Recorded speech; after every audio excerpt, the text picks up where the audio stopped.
Okay, our next poem is I Am of Ireland by Yeats. So I Am of Ireland, we kind of guessed, was, I guess, before even looking at it, it's talking about the country as a whole.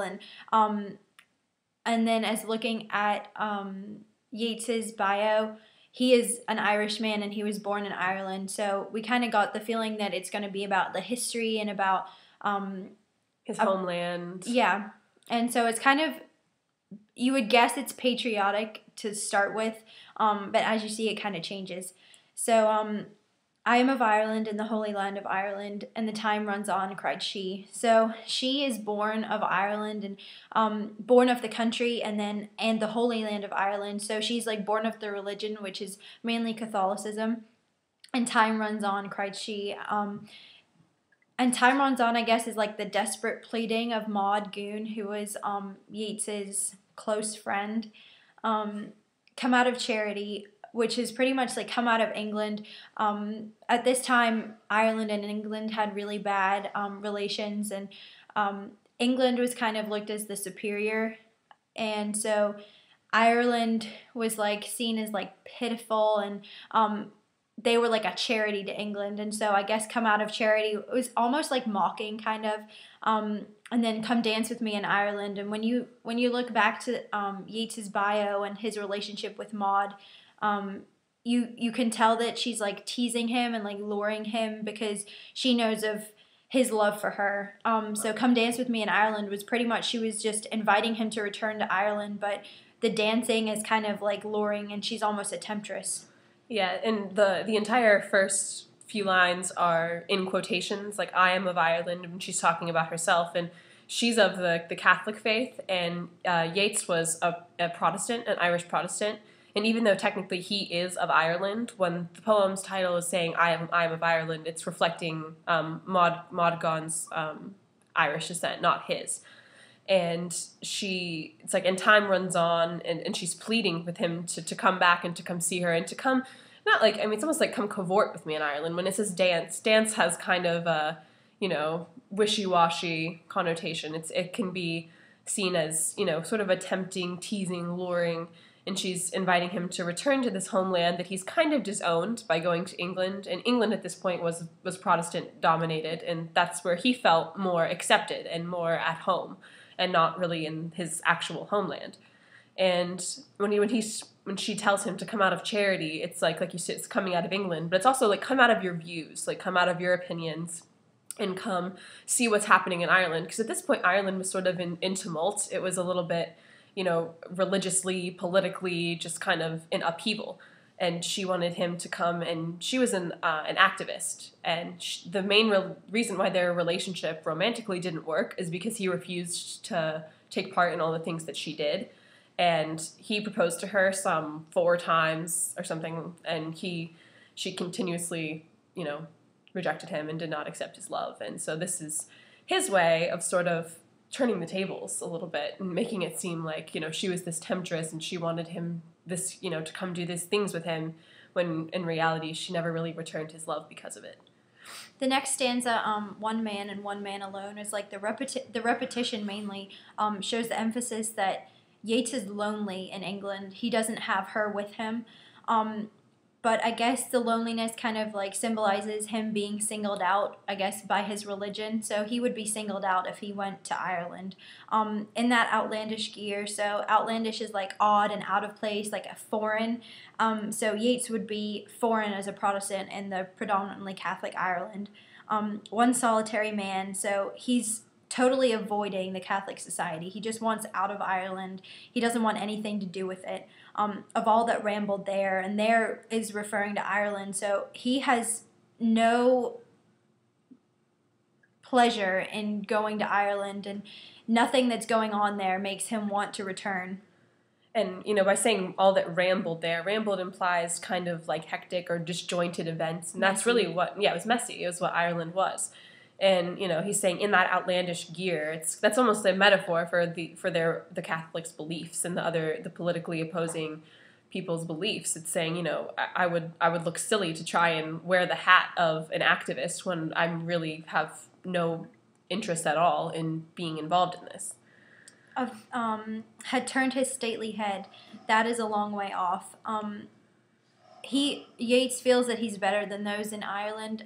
He is now in England, which again is superior to Ireland, and it may symbolize his retreat from Ireland to England. So turning his stately head, like turning his back on Ireland as a country, that is a long way off, and time runs on, he said.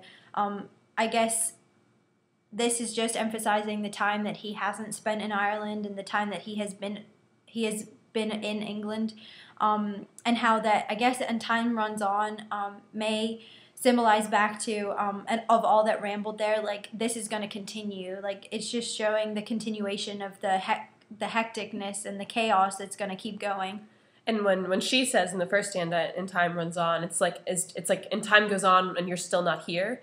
And when he says "And time runs on," it's like time goes on and things are only getting worse. Like it's kind of implying, and it's a sense of impending doom. He's making it, she's making it seem like an alluring prospect, and he's saying time runs on and this is all bad.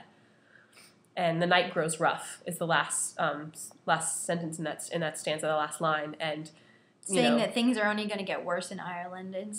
It's completely just a reference to politics and the opposition of Protestants and Catholics. And night in itself is dark, and it's like, and the night grows rough. I mean, that means that it's truly terrible. I guess with the next stanza is just the repetition of her telling him that she is of Ireland. I guess it's just she's persistent. It compares her Irish nationalism and her involvement in the activities that she's taking part in.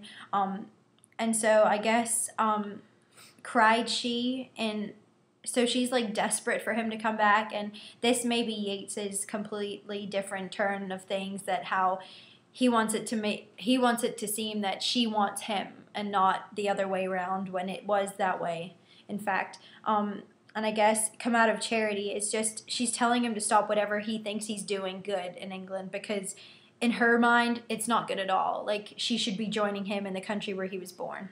And this stanza, for those of us who don't have the poem in front of us, it's exactly the same as the first one. And it's just like her plea and then his response and then her plea again. She's being persistent. And so then he gives a second response, this time a little less general, like, oh no, I wouldn't fit in there. Oh no, these are not my ideas. He comes and really hits the nail on the head and gets very specific about it. Yeah, this is where we decided the fulcrum was in this poem.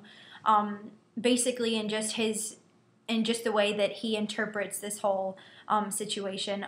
The fiddlers are all thumbs, or the fiddle string accursed. So when you think about thumbs, they're useless on a hand without fingers, and so it refers to, like, I guess, the Irish incompetencies without the British. And the fiddle string accursed.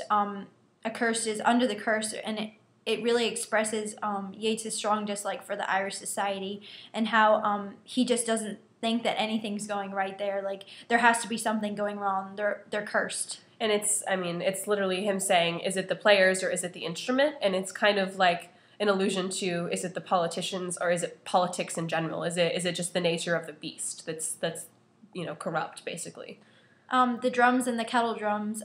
When we looked up kettle drums, it's like a military drum, so this might refer to the Irish Republican Army that was at the time that was causing the chaos with England.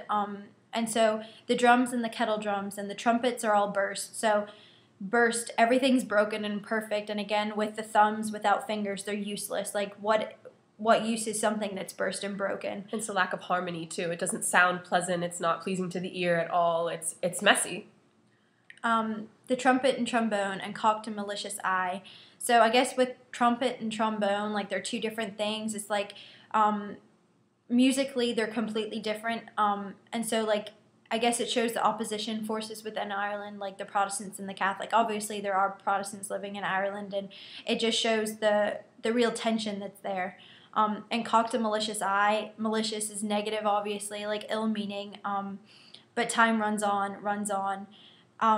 Yeats, with the emphasis on runs on, and the repetition, it just shows the continuation of this routine. And nothing's getting better.